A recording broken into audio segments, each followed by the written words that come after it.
In this lesson, we're going to take a look at using Groundspeed. Groundspeed is another tool that runs inside Firefox as a plugin, and Groundspeed actually is a little bit similar to Firebug, although it gives us some slightly different capabilities in terms of interacting with the page. You can see I've got a panel that opens up on the left-hand side here, and we can see all of the form components. I've got an ASP.NET form, and there are form components to that form. If I were to select each of these components, you would see where they show up in the page. Now, all of these are hidden.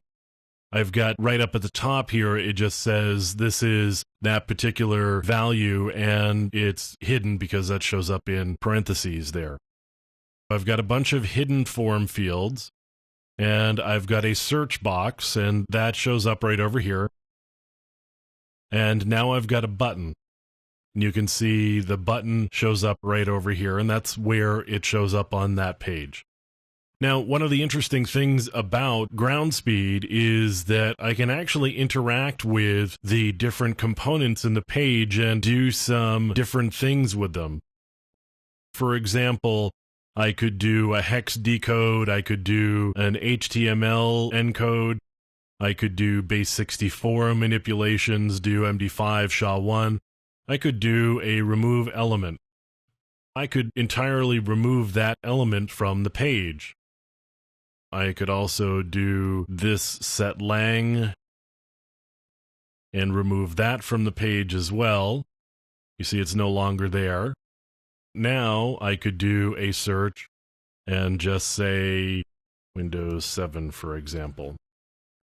And it's going to submit it without the language field being presented to the server.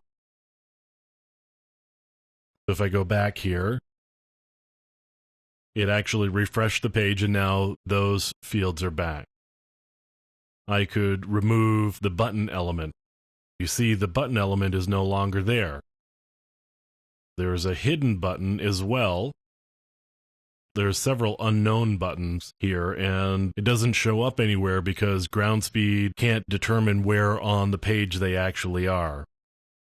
You'll also see different attributes to each component of the form. When I select set lang here, for example, you see the attributes. Now, I could actually edit this attribute. I could say viewable, for example. And now I've actually got something that shows up here. I could manipulate the type here and say viewable on all of these, and then we'd actually have a page that looked different. This is kind of cool and all, and I can play with all of these things, and it's nice, but what does it really mean at the end of the day?